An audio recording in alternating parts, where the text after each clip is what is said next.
அற்பற்ற ஆசை துறந்து அன்றாடம் உனை வணங்கி சரணமும் அடையும் பொருள் நீயே மாதேவா தேவா.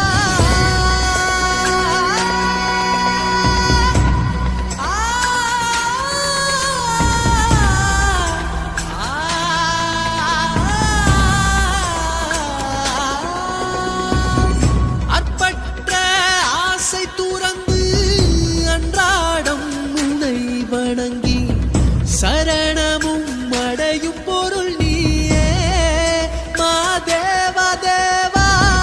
ஆள் கொண்ட சபலம் தீர எப்போதும் நாமம் சொல்